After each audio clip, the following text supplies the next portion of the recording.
Alors c'est un livre qui parle des peurs de la Belle Époque. Donc il parle de la Belle Époque, cette période qui s'étend entre 1890 à peu près et 1914. Et il en propose une histoire sous la forme d'une chronique, un chapitre par année, avec l'idée de présenter cette société et de présenter surtout, et c'est l'objet du livre, ses peurs. Alors ces peurs, ce sont des peurs que l'on peut imaginer assez facilement, la peur de la guerre, la peur du terrorisme, la peur de la criminalité. Ce sont aussi des peurs plus diffuses, mais qui n'en sont pas moins présentes, la peur de vieillir, la peur spécifique que peuvent ressentir les femmes dans l'espace public, toutes ces peurs qui composent finalement le portrait d'une société à travers ses angoisses, à travers ses obsessions.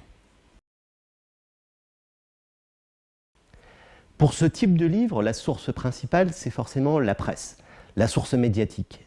Puisque je m'intéresse aux peurs qui s'expriment. Alors ça crée bien sûr une limite. Ce dont on a peur et dont on ne parle pas, on ne le voit pas. Mais en revanche, ce qui a été exprimé par les contemporains, ce sont justement des peurs très présentes dans la presse, qu'on peut aujourd'hui facilement retrouver avec Gallica, évidemment. Ce sont des peurs que l'on retrouve aussi de manière très sensible dans les témoignages et les journaux intimes, par exemple, dans les chroniques d'époque, qui sont d'une grande richesse, dans la littérature, bien sûr. Donc ici, il y a tout un foisonnement de sources qui permettent de décrire les peurs, finalement, telles qu'elles s'expriment dans cette société. Alors, c'est un livre qui, à mon avis, peut intéresser dans une double direction. La première direction, c'est finalement celui qui voudrait connaître la société française de la Belle Époque.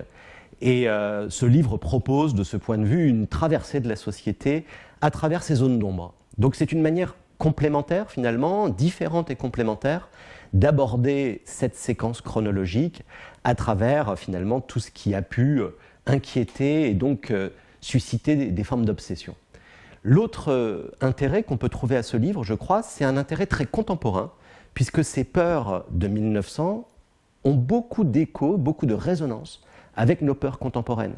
Quand on parle, par exemple, justement des peurs féminines ou des peurs, justement, de la déchéance, on a des problèmes sociaux qui sont des problèmes des années 2020, mais auxquels, justement, la société de 1900 avait déjà réfléchi, face auxquels elle s'était déjà confrontée.